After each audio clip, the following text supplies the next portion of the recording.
गणितं नमः समय साराय सानुभूत्या चकासते चित्स्वभावाय भावाय सर्वभावान्तरे देहादिक से भिन्न जो परयायों से पार ज्ञान स्वभावी आत्मा दे आनंद अपार।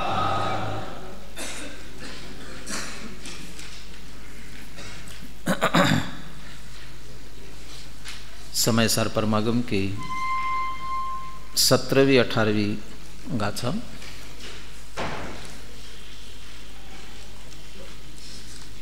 दर्शन ज्ञान चारित्र से ही साध्य की सिद्धि होती है, अन्य प्रकार से नहीं। दर्शन ज्ञान चारित्रई साध्य सिद्धिर न चान्यथा।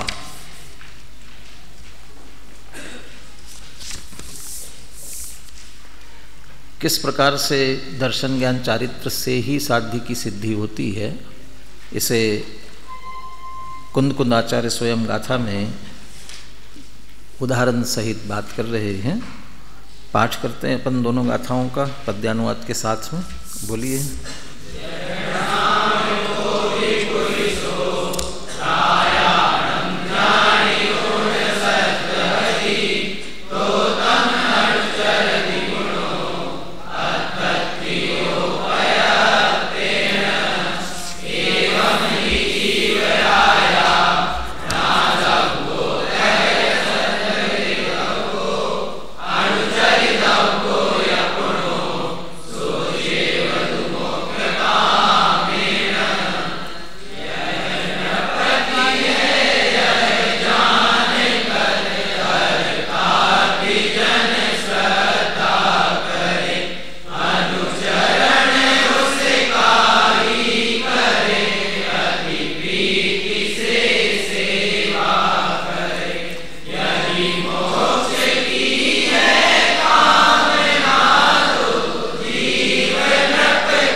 अर्थार्थी पुरुष अर्थ की प्राप्ति के लिए जिसके पास सर्वाधिक अर्थ है, ऐसे राजा को पयत्तेन जानिऊन सद्धहदि पयत्तेन अनुचरदि, प्रयत्न पूर्वक उसे जानकर उसका श्रद्धान करता है और फिर उसकी सेवा भी करता है। तो इसमें जानना ज्ञान, सद्धहदि श्रद्धान और अनुचरण चारित्र, ये तीनों आए। इस प्रकार से उस धनार्थी का प्रयोजन दर्शन ज्ञान चारित्र से ही सिद्ध हुआ।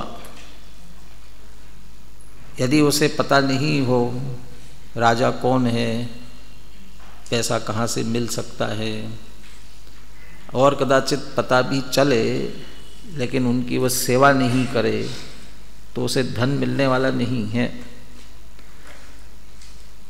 प्रत्येक कार्य हम करते हैं, उन कार्यों में भी ये तीनों आपके काम आते हैं। श्रद्धा ज्ञान चारित्र ये बराबर एक एक कदम रखने में, आप एक कदम उठा करके रखते हो तो आप देख करके चल रहे हो ना, ये आपका ज्ञान। उस ज्ञान ने आपको निर्णय करके दिया कि इस माने रास्ते पर कंकड़ नहीं, पत्थर नहीं, कांटा नहीं, कुछ भी नहीं है। और अपने लिए तो और जैसे रास्ता जो अच्छी तरह देख करके चल रहे, यत्नाचार पूर्वक जो चल रहे हैं, उनके लिए जीव जंतु भी नहीं है। ये ज्ञान जब निष्कंटक और निर्जंतुक, निष्कंटक हमारे शरीर के लिए बाधा नहीं पहुँचे और निर्जंतुक हिंसा का दोष हमको नहीं लगे, ये ज्ञान होने पर ऐसा है अब यहाँ कदम रखने में कोई दिक्कत नहीं है, ये श्रद्धान हुआ। और तब हम कदम रखते हैं, ये हमारा आचरण हुआ। ऐसे हर छोटी बात में भले ही हमारा ध्यान उस तरीके से नहीं आता और जहाँ हम चूकते हैं, जहाँ ये हमारा ध्यान नहीं रह पाता, सावधानी से हम देख कर नहीं चल रहे हैं, तो ज्ञान ने काम नहीं किया। तो ज्ञान ने निर्णय सही नहीं दिया तो श्रद्धा तो क्या करेगी।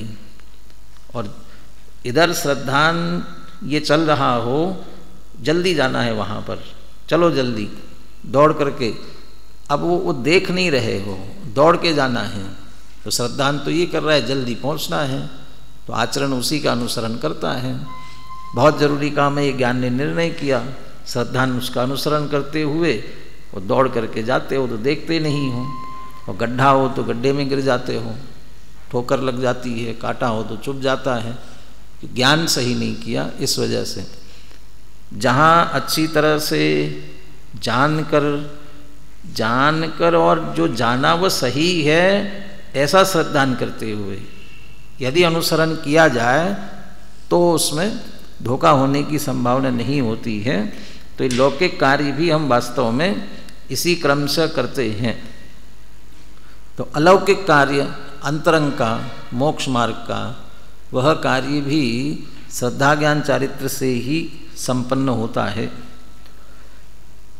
कल एक प्रश्न खड़ा किया था उत्थानिका की बात, कलश जो 19वां कलश उत्थानिका वाला है, उसमें तो दर्शन ज्ञान चारित्र ही साध्य सिद्धि, दर्शन ज्ञान चारित्र ये क्रम लिया, और जब यहाँ विश्लेषण किया, उदाहरण दिया, तो जानकर श्रद्धा करता है और फिर अनुचरण करता है। तो श्रद्धान को पहले लिया, ज्ञान को, ज्ञान वहाँ दर्शन ज्ञान चारित्र कह के श्रद्धान पहले लिया है, और अब विश्लेषण करने में या उदाहरण में ज्ञान को पहले लिया। तो श्रद्धान पहले कि ज्ञान पहले, कौन पहले हैं। मोक्ष मार्ग की बात करते हैं तो वहाँ सम्यक दर्शन ज्ञान चारित्राणि मोक्ष मार्ग, तो वहाँ तो सम्यक दर्शन पहले हैं। तो फिर यहाँ फिर जान कर श्रद्धा करता है, ऐसा क्यों लिया हुआ है। इसी के लिए अपन ने जयचंद जी छाबड़ा का भावार्थ पढ़ने का विचार किया था, और अनुशीलन में भी टीका से पहले भावार्थ दिया हुआ है, तो उसे पढ़ते हैं। और साथ ही जयसेन आचार्य ने प्रयत्न पूर्वक जानकर, ऐसा लिखा है, राजा को भी, राजा को जानने के लिए प्रयत्न पूर्वक जानना, तो क्या वहाँ प्रयत्न क्या प्रयत्न करना, किस प्रयत्न की बात करते हैं, जयसेन आचार्य ने विशेष कहा है, वह भी अपन पढ़ते हैं। पहले जयचंद छाबड़ा का भावार्थ। साध्य आत्मा की सिद्धि दर्शन ज्ञान चारित्र से ही है, अन्य प्रकार से नहीं। चूँकि ये भावार्थ तो टीका के बाद में है, तो टीका में ये सिद्ध कर दिया गया है, उसके बाद का भावार्थ है, इसलिए बात उसमें आ गई, गाथा में नहीं, मूल में ये दर्शन ज्ञान चारित्र से सिद्धि होती है, ऐसा स्पष्ट कहा नहीं है, टीका में है ये बात। अभी भी यहाँ यही कह रहे हैं, सिद्धि दर्शन ज्ञान चारित्र से ही है। क्रम क्या रखा, दर्शन ज्ञान चारित्र। अब खुलासा क्या करते हैं, क्योंकि पहले तो आत्मा को जाने कि यह जो जानने वाला अनुभव में आता है सो मैं ही हूँ। उदाहरण कहाँ चला गया, तो सिद्धांत की बात शुरू हो गई, उदाहरण कहाँ गया, उदाहरण नहीं लिया, वो तो भावार्थ है ना, तो भावार्थ में फिर उदाहरण दोहराएंगे तो फिर भावार्थ क्या होगा। भावार्थ में तो मूल बात ली जाती है, बहुत कम अवसर मिलेगा कि भावार्थ में उदाहरण को दोहराया जाए। कदाचित ये कह देते कि इस बात को इस उदाहरण से स्पष्ट किया गया है, ताकि उदाहरण को नहीं दोहराते हैं। क्या कहते, क्या करना चाहिए, दर्शन ज्ञान चारित्र से साध्य की सिद्धि कैसे होती है। पहले तो आत्मा को जाने। अब क्या जाने आत्मा को, यह जो जानने वाला है, जानने वाला अनुभव में आता है सो ही मैं हूँ, ये जानने की आवश्यकता है। जिस साध्य की सिद्धि की बात हो रही है, मुक्ति की प्राप्ति के लिए मोक्ष मार्ग की बात हो रही है, मोक्ष मार्ग, मोक्ष महल की प्रथम सीढ़ी, या बिन ज्ञान चरिता सम्यक्तान लहे सो दर्शन धारो भव्य पवित्रा।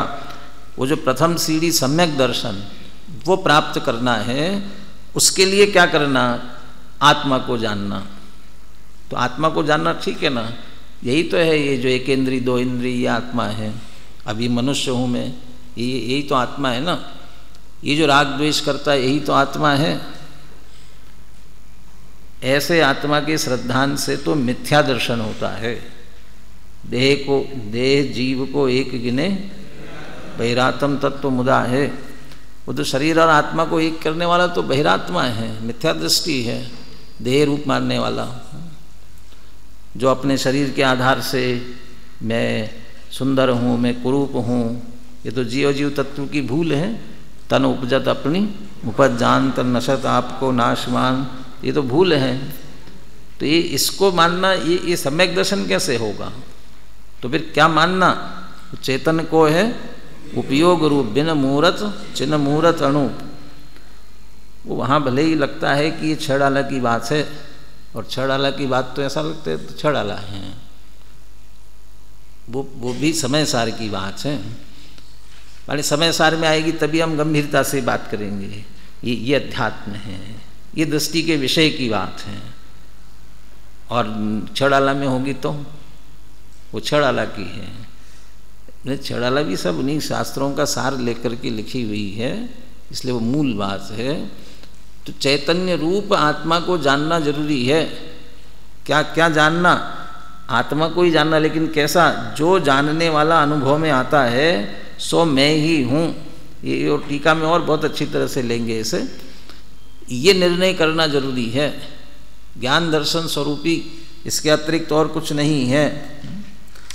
अब ये पहले क्या किया कि जाना, और उसके बाद उसका प्रतीति रूप श्रद्धान होता है। तो श्रद्धान पहले करना ना, बाद में जानना कि नहीं। पहले ये जानना और फिर उसके बाद प्रतीति रूप, विश्वास रूप, अहम रूप, यही मैं हूँ, ऐसे बराबर विश्वास के साथ ये जो श्रद्धान होता है उसके बाद होता है। क्यों? उसका हेतु देते हैं। क्योंकि जाने बिना किसका श्रद्धान करेगा? यदि जानेगा ही नहीं तो श्रद्धान किसका? किस पे विश्वास करोगे? कभी कभी कोई भी आकर के आपसे कहे, देखो मैं एक बात तुमसे कहता हूँ, मेरी बात मानना। तो वो कहता है मैं आपकी बात क्यों मानूँ? नहीं, मेरे पर विश्वास हो तो मानना मेरी बात। पहले कैसे विश्वास करे? तुमको जानता ही नहीं हूँ मैं, तो विश्वास कैसे? और बार बार कहता भी जाता है, देखो मेरे पर विश्वास रखो, मुझ पर विश्वास रखो, मेरी बात ये मानो। लेकिन जब तुमको जानते ही नहीं है तो विश्वास कैसे करेगा? तुम जो कह रहे बात सही है, कैसे स्वीकार की जाए? हाँ, यदि जानते होते, और जानने के साथ साथ ये भी जानने में आता हमें कि हाँ तुम मेरे सचमुच में हितैषी हो, मेरा हित ही चाहने वाले हो, तो मैं तुम्हारी बात पे विश्वास करता। मैं तुम्हें जानता हूँ, तो अब जानता हूँ तो फिर तुम्हारी बात पे श्रद्धान कर सकता हूँ। यदि जानता ही नहीं हो तो श्रद्धान कैसे किया जा सकता है? टीका में तो उदाहरण लेना है, गधे के सींग के समान ऐसा कहेंगे। बिना जाने किसी का श्रद्धान किया जाए तो गधे के सींग के समान हो जाएगा। इसके लिए कह रहे हैं कि श्रद्धान जानना पहले होता है और श्रद्धान बाद में होता है। बिना जाने श्रद्धान किसका? विश्वास करो, लेकिन किस बात में? कि इस बात में। तो जो बात है वो पहले जानी जाएगी। ऐसे आत्मा का श्रद्धान करने के लिए भी आत्मा का स्वरूप जानना बहुत जरूरी है। जाने बिना श्रद्धान नहीं होता। तत्पश्चात समस्त अन्य भावों से भेद करके अपने में स्थिर हो, ये चारित्र आ गया। इस प्रकार सिद्धि होती है। और जब अपने में स्थिर होता है तो सहज कषाय का अभाव, वीतरागता की वृद्धि, शुद्धि की वृद्धि होते होते पूर्ण शुद्धता की ओर जाता है, और ऐसे साध्य की सिद्धि होती है। किंतु ये इस प्रकार साध्य की सिद्धि होती है, ये हो गया। इसी प्रकार से साध्य की सिद्धि है, इसको अपन ने कहा था, टीका में आने वाला है।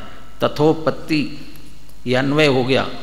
ऐसे ही साध्य की सिद्धि होती है। अब अन्यथा अनुपत्ति, वो भी बताते हैं। किंतु यदि जाने ही नहीं तो श्रद्धान भी नहीं हो सकता। और ऐसी स्थिति में स्थिरता कहाँ से करेगा? तो नहीं जाना, श्रद्धा भी नहीं हुई तो स्थिरता भी नहीं हुई, तो दर्शन ज्ञान चारित्र नहीं हुए। इसलिए यह निश्चय है कि अन्य प्रकार से सिद्धि नहीं होती। यदि ये दर्शन ज्ञान चारित्र नहीं होंगे तो सिद्धि भी होने वाली नहीं है।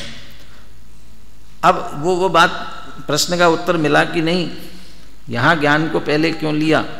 तो ये तो ठीक है कि बिना जाने श्रद्धा नहीं होता, इसलिए ज्ञान को पहले ले लिया। फिर वहाँ दर्शन ज्ञान चारित्र क्यों कहते हैं? या सम्यक दर्शन ज्ञान चारित्राणि मोक्ष मार्गा, उसमें सम्यक दर्शन को पहले क्यों लेते हैं? एक होने की प्रक्रिया है और एक सम्यक पने की प्रक्रिया है। निर्णय करने में सारा कार्य ज्ञान ही करता है। श्रद्धा के लिए दो शब्दों का प्रयोग मुख्य रूप से करते हैं। एक तो कहते हैं कि श्रद्धा अंधी है, ज्ञान जैसा कहता है बस वैसा श्रद्धान कर लेता है। श्रद्धा का कार्य बस ज्ञान का, ज्ञान जो निर्णय करे, बहुत ऐसे होते हैं ना, और ऐसे लोगों को अंध श्रद्धालु कहलाते ना, अंध भगत, वो तो उनका अंध भगत है। वो जो कुछ भी कहेंगे आंख मीच के मान लेता है, जैसा कहते हो ना, तो अंध भगत, बिल्कुल अंधी भक्त, जैसा वो कहे वैसा।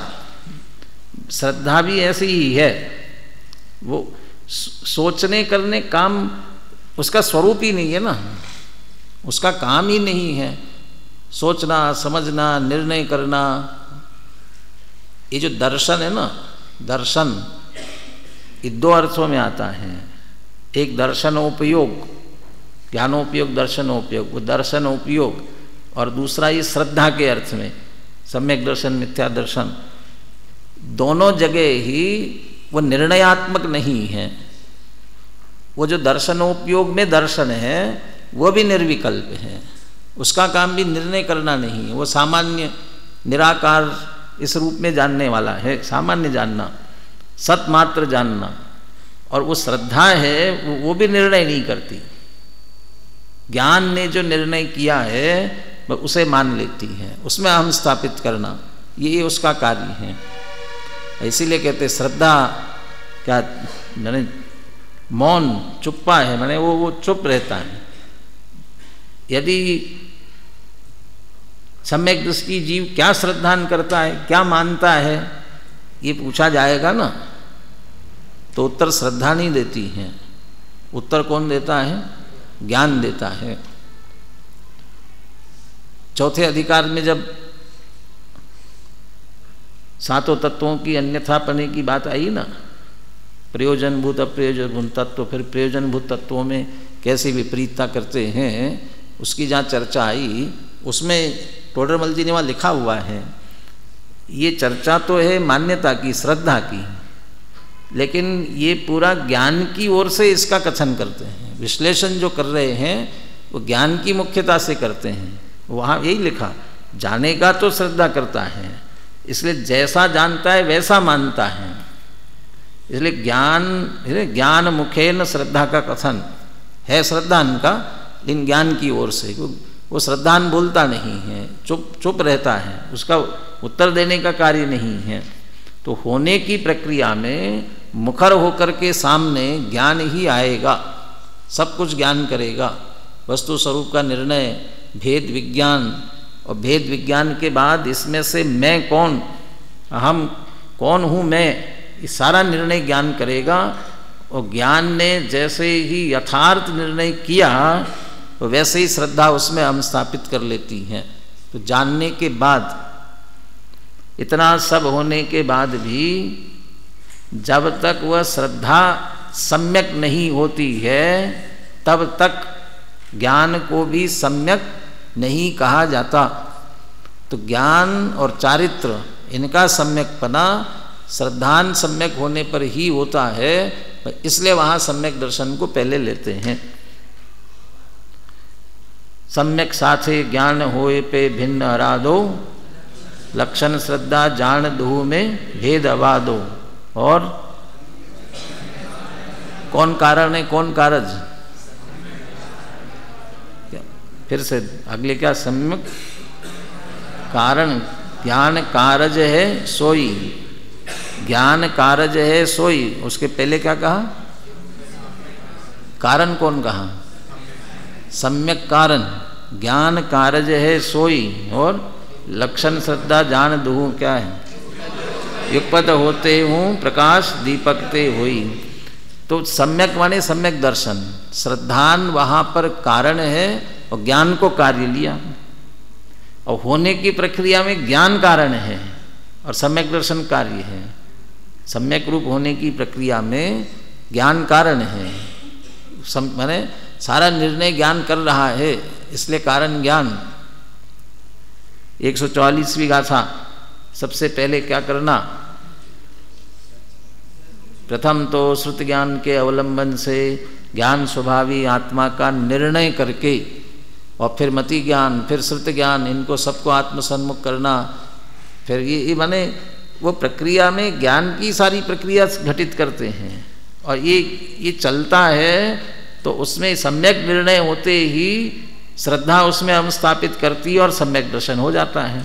तो ज्ञान जो प्रक्रिया कर रहा है उसको सम्यक नाम तभी मिलता है जो सम्यक दर्शन होता है। जब निर्णय की प्रक्रिया में ज्ञान पहले, फिर श्रद्धा, और सम्यक दर्शन ज्ञान सम्यकपने की अपेक्षा से सम्यक दर्शन पहले और फिर ज्ञान को सम्यकपना आता है, इसलिए उसको बाद में कहा जाता है। तो उस प्रक्रिया की अपेक्षा से वो बात ली गई है।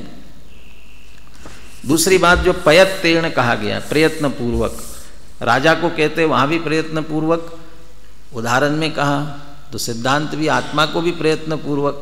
तो क्या प्रयत्न किया जाता है?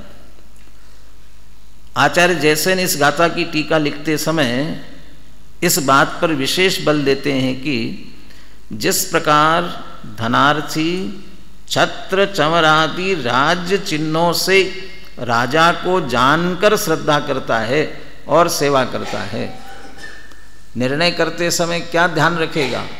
लक्षण से पहचानेगा, चिन्ह से पहचानेगा। चिन्ह से उसकी बस ऐसा किसी ने कह दिया इसलिए मान लिया, ऐसा नहीं। स्वयं भी ये इस पे छत्र चमर लगे हुए हैं, इसलिए ये राजा है, राज चिन्ह से सहित है, इसलिए राजा है, इस तरह से उसका निर्णय करता है। अब इधर सिद्धांत में उसी प्रकार जीव राजा को स्वसंवेदन ज्ञान से जानना चाहिए। जिसे सरल भाषा में जयचंद जी छाबड़ा ने अभी कहा था, यह जो जानने वाला है सो मैं हूँ। जो जानने वाला है सो मैं, ऐसा जो अनुभव में आता है वह मैं हूँ। तो स्व संवेदन, तो स्व का संचेतन, तो स्व कौन सा स्व? ये जो जान रहा है, देख रहा है, अनुभव कर रहा है, यही मैं, तो यही स्वसंवेदन। इसलिए स्वसंवेदन ज्ञान से यहाँ लक्ष्य लक्षण दोनों आ गए। वह उपयोग जानन रूप परिणमित हो रहा है, उस लक्षण से वह स्वसंवेदन, और वही जीव है, वही आत्मा है, वह लक्ष्य, उससे उसे जाना, उसी से उसको ही जाना। परिणमित होता हुआ लक्षण और उस परिणमित होते हुए लक्षण के साथ परिपूर्ण द्रव्य, तो उसे उस तरह स्वसंवेदन ज्ञान से। तो स्वसंवेदन ज्ञान बहुत मुश्किल है पकड़ना, सरल भी है और मुश्किल भी है। टीका में भी कहने वाले हैं, अपना है इसलिए सरल है, अपना है, स्वयं का है, किसी का कुछ भी लेना देना नहीं है। इसलिए आगे जो विरम किम प्रेण कार्य कोलाहलेन, वो कलश है ना, पश्य सन्मास में कम, वो जो कलश आया है उसके अनुशीलन में लिखा हुआ है, सबसे सरल है आत्मा का अनुभव करना, सबसे सरल। एक कप चाय बनाने से भी सरल। हमें लगता है एक कप चाय बनाना, उसमें क्या कठिनाई है, और आत्मा का अनुभव करना ये तो महान कठिन है। ये तो कोई विशेष महापुरुषों का कार्य है, महापुरुषों का कार्य नहीं है। ये कार्य करने से पहले वे भी सामान्य ही थे, इस कार्य को कर लिया इसलिए वह महापुरुष कहलाने लगे। उससे पहले तो हम और आप जैसे ही थे वे भी, वो बाहर का काम है, उसमें बहुत सारी चीज़ों की आवश्यकता है, लेकिन आत्मा के अनुभव करने में किसी की ज़रूरत नहीं है ना। किसका अनुभव करना है? कि आत्मा का। किसे अनुभव करना है? कि आत्मा को। किसके द्वारा अनुभव करना है? आत्मा के द्वारा। किसके लिए करना है? किसके लिए? किसी दूसरे के लिए। चाय बनाना हो तो कदाचित दूसरे के लिए बनाई जाए, नहीं अपने लिए। रे वहाँ भी अपने लिए बनाओ तो भी शरीर के लिए बनाते हो, वो भी आत्मा के तो काम आती नहीं है, वो वहाँ भी सब दूसरे के लिए। लेकिन अनुभव का कार्य अपने में से अपने लिए सब, वहाँ तो सब अपनी है, कोई दूसरा है ही नहीं। फिर कठिनाई कहाँ है? कुछ भी न लेना देना कुछ नहीं है, इसलिए सबसे सरल। कठिन क्यों लगता है? बस अनभ्यास के कारण। जो उल्टा अभ्यास पड़ा हुआ है, देहादि की एकत्व बुद्धि जो अनादि से चली आ रही है, ये मोह वो इतना गहरा बैठा हुआ है, बस वो हिलता नहीं है। अब वो बस हिलता नहीं है, इसलिए ये यथार्थ निर्णय की तरफ आने नहीं देता है। करना स्वयं को, साधन स्वयं में, सब कुछ स्वयं में, इसलिए सरल होते हुए भी बस वो कठिन हो रहा है। स्वसंवेदन ज्ञान, जो हमें अनुभव में आ रहा है, अनुभव में आ रहा है, जिससे अनुभव में आ रहा है उसे पकड़ना है। जो अनुभव में आ रहा है वो तो पकड़ में आता है, लेकिन जिसके माध्यम से, जिसके द्वारा अनुभव हो रहा है वो जानने में नहीं आता। ये सब इसी कारण से तो अन्य दर्शनों ने ज्ञान को मात्र पर प्रकाशक माना। क्या जाना ज्ञान ने? घड़ा है ऐसा जाना। पर पदार्थों को इन्हीं को तो जानता है, अपने को कहाँ जानता है? ये इसलिए पर प्रकाशक मात्र माना। लेकिन कैसे हो सकता है? पर का प्रकाशन स्व के प्रकाशन के बिना होता ही नहीं है। कोई जगत में ऐसा दीपक दिया देखा? स्वयं तो प्रकाशित नहीं है और पदार्थों को प्रकाशित कर रहा है। ये जितने ऊपर लाइट जल रहे हैं ना, ये तो प्रकाशित नहीं हो रहे और प्रकाश दे रहे हैं। ये ऐसा हो सकता है?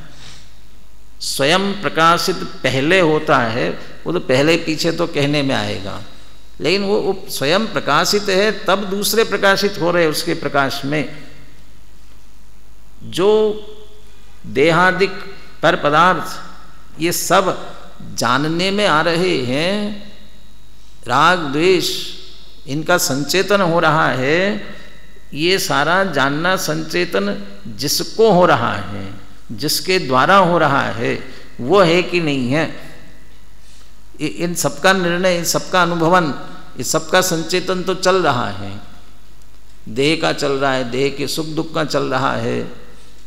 किसी ने कुछ कहा, उससे होने वाला राग द्वेष, इन सबका संचेतन चल रहा है। लेकिन संचेतन जिसमें चल रहा है उसका संचेतन नहीं हो रहा है।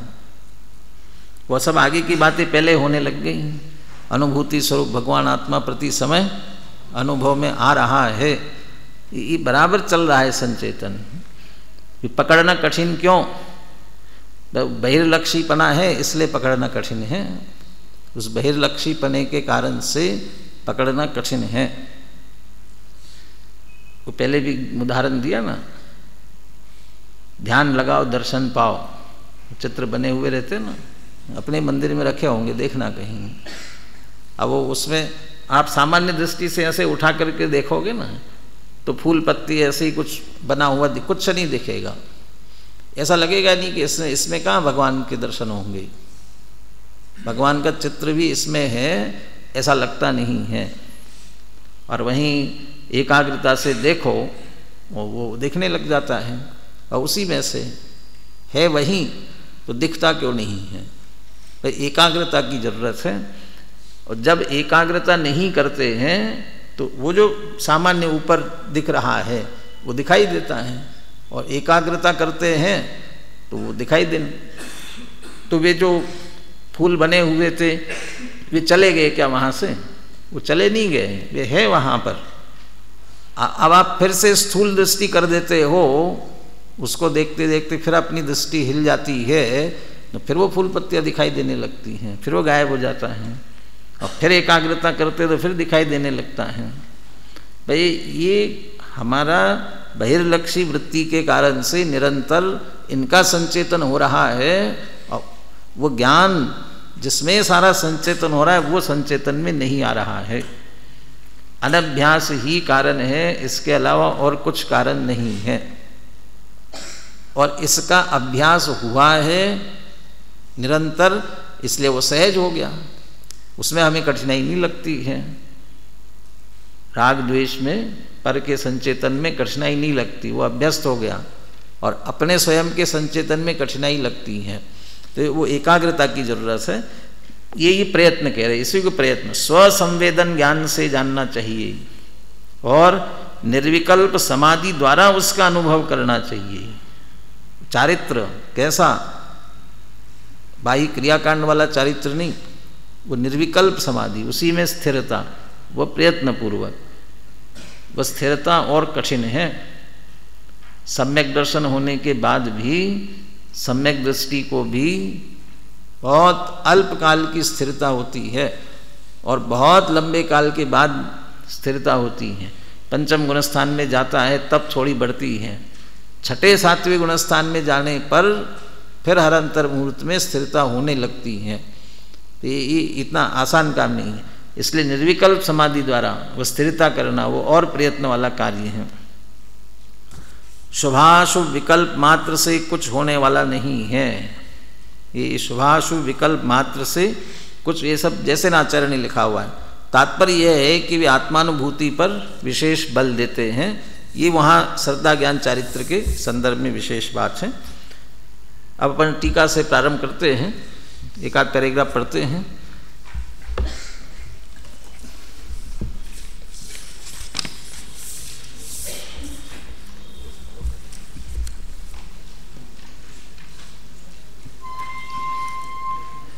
दोनों गाथाओं का भाव पहले पैराग्राफ में सामान्य रूप से लिया हुआ है और फिर जो तथोपत्ति अन्यथानुपत्ति वाली बात लेकर के दो पैराग्राफ आगे और लिए गए हैं।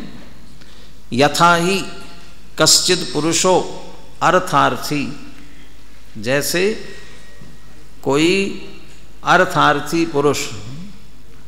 अब अर्थार्थी पुरुष तो पुरुष विशेष्य है और अर्थार्थी उसका विशेषण है, तो अर्थार्थी पहले लगाना चाहिए था ना, अर्थार्थी पुरुष, लेकिन लिखा क्या कश्चिद पुरुषो अर्थार्थी। तो ऐसा क्यों लिखा? ये संस्कृत की विशेषता है भाषा की। उधर समास हो रहा था पुरुषो अर्थार्थी, इसलिए उधर ले लिया उसको।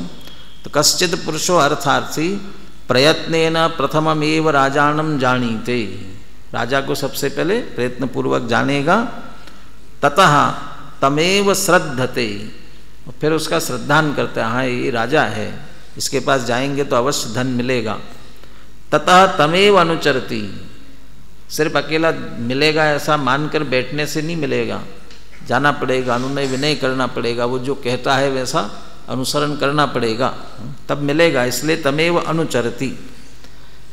तथा आत्मना मोक्षार्थिना, अब यहाँ संधि नहीं है फिर भी आगे पीछे कर दिया, मोक्षार्थिना आत्मना, इसी ऐसे ही मोक्षार्थी आत्मा को,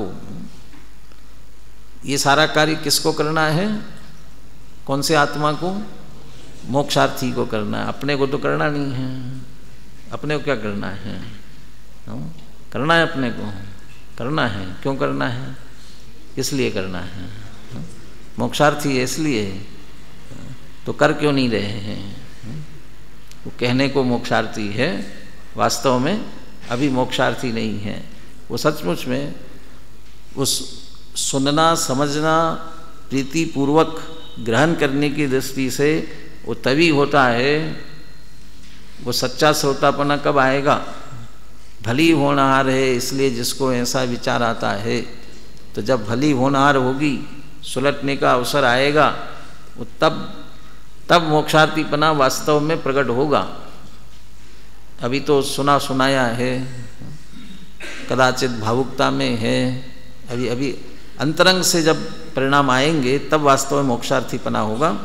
मोक्षार्थिना आत्मना प्रथममेव आत्मा ज्ञातव्यः। अब यहाँ भी विशेष बात नहीं करिए, वो तो नीचे कहना है कैसे जानना उसे। प्रथमम एव आत्मा ज्ञातव्य तथा सैव श्रद्धातव्य तथा सैव अनुचरितव्यश्च। ऊपर उदाहरण दिया, उसी प्रकार से आत्मा को भी जानना चाहिए, श्रद्धान करना चाहिए और उसका ही अनुसरण करना चाहिए, अर्थात उसमें लीन होना चाहिए। साध्य सिद्धे तथा अन्यतोपत्त्यनुपत्तिभ्याम। अब ये थोड़ा आगे पीछे शब्द कर दिए हैं। साध्य सिद्धे तथा अन्यथा, ये दोनों शब्द एक साथ लगा दिए, और उपपत्ति अनुपत्ति इनको एक साथ लगा दिया। तो वहाँ से निकाल करके आपको यथाक्रम लगाना चाहिए। तथा के साथ उपपत्ति लगाना और अन्यथा के साथ में अनुपत्ति लगाना। साध्य सिद्धे, साध्य की सिद्धि की, तथा उपपत्ति और अन्यथा अनुपत्ति। जो ऊपर कहा गया है इसी प्रकार से साध्य की सिद्धि होती है, इसी प्रकार से होती है। और अन्यथा अनुपत्ति, अन्यथा प्रकार से उसकी प्राप्ति नहीं होती, अन्यथा नहीं हो सकती। अन्वय व्यतिरेक, अन्वय व्यतिरेक में ऐसा लगाया ना, इदम अस्मिन् सत्येव भवति असति तु न भवत्येवेति च। अस्मिन् सत माने ये होने पर होता है और नहीं होने पर नहीं होता है। तो आत्मा को जानेंगे, पहचानेंगे और उसमें लीन होंगे तो साध्य की सिद्धि होती है, तथोपत्ति। और यदि आत्मा को जानेंगे, पहचानेंगे और उसमें लीन नहीं होंगे तो साध्य की सिद्धि नहीं होती है। इसमें से एक भी नहीं होगा तो नहीं होगी, एक भी नहीं होगा, एक भी नहीं होगा माने ये तो अभी जयचंद छाबड़ा ने तो कह दिया ना, जब जानेंगे नहीं तो श्रद्धा किसकी, और जाना पहचाना नहीं तो लीनता किस में होगी, ये तो प्रश्न नहीं है। अरे जान लिया, पहचान लिया, लेकिन लीनता नहीं हुई तो बहुत लंबा काल चला जाए। तब माने जब तक लीनता नहीं हो, और वह भी लगातार अंतर्मुहूर्त वाली लीनता, और जब तक ये नहीं होगी तब तक साध्य की सिद्धि नहीं हो पाएगी। माने सम्यक दर्शन ज्ञान के बाद स्थिरता भी चाहिए, वो लगातार अंतर्मुहूर्त वाली स्थिरता चाहिए, तभी साध्य की सिद्धि हो पाएगी। इसलिए एक भी नहीं हो तो एक भी नहीं हो, जान पहचान होगी और श्रद्धा नहीं कर, स्थिरता नहीं करेंगे तो नहीं चलेगा, और ज्ञान नहीं होगा तो श्रद्धा नहीं होगा, और श्रद्धा नहीं किया तो सम्यक ज्ञान भी सच्चा नहीं होने वाला है, तो कुछ भी कार्य नहीं होगा। और सम्यक दृष्टि ज्ञानी जानकर श्रद्धान करने के बाद स्थिरता नहीं करेंगे तो का, इसलिए तीनों चाहिए, अन्यथा अनुपत्ति, इसके बिना ये कार्य होने वाला नहीं है। आगे के दोनों प्रकरण सिर्फ पढ़ लेते हैं, फिर कल विश्लेषण इसमें से करेंगे। क्या भाव है इतना सा ख्याल में है, इसलिए इसमें अंतिम शब्द देख लीजिए। साध्य सिद्धेश तथोपत्ति ये लिखा, और दूसरे पैराग्राफ के अंत में है साध्य सिद्धेर अन्यथा अनुपत्ति। तो किस प्रकार से तथोपत्ति है, कोई विश्लेषण नहीं करेंगे, सिर्फ पढ़ेंगे। तत्र यदा आत्मना अनुभूयमानान् अनेक भाव संकरे अपि परम विवेक कौशलेन अयम अहम अनुभूति इति आत्मज्ञानेन संगच्छमानमेव तथेति प्रत्यय लक्षणम श्रद्धानम उत्प्लवते। सबसे पहले अपनी जो स्थिति चल रही वो बता दी। आत्मना अनुभूयमानान् अनेक भाव संकरे अपि, आत्मा ऐसा संचेतन करते हुए, मैं ऐसा संचेतन करते हुए, अनेक भावों का संचेतन निरंतर चल रहा है। अनेक भाव संकरे अपि, फिर उसमें से आत्म संचेतन, स्वसंवेदन कैसे निकलेगा? परम विवेक कौशले न, बहुत भेद विज्ञान की कुशलता चाहिए। विवेक, भेद विज्ञान की बहुत कुशलता चाहिए, और उस कुशलता से क्या निर्णय निकालेंगे? अयम अहम अनुभूति।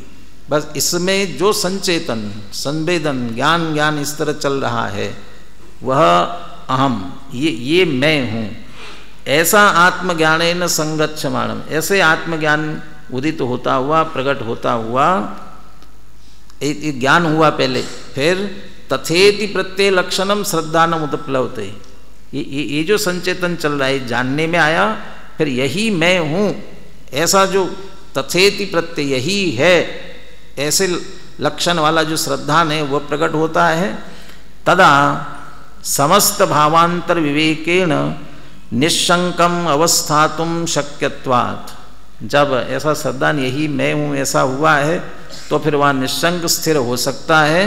तब आत्मा शक्यत्वात् आत्मानुचरणम उत्प्लवमानम, तब आत्मानुचरण आत्मलीनता प्रकट होती है और आत्मानम साधयति, इस प्रकार से आत्मा को साध लिया जाता है। इति साध्य सिद्धि तथोपत्ति, ये क्रम से। अब आगे समझ लेना, इससे उल्टी बात आएगी, लेकिन उस उल्टी बात में वो जो प्रसिद्ध वाक्य है वो उसमें आएगा, अनुभूति स्वरूप भगवान आत्मा आबाल गोपाल सबको प्रति समय अनुभव में आ रहा है, उसकी जो विशेष चर्चा है वो आगे करेंगे। स्वसंवेदन स्वसंचेतन से अपने आप को अपन पकड़ने का प्रयास करे और आत्मानुभूति तक पहुँचे, इसी मंगल भावना के साथ।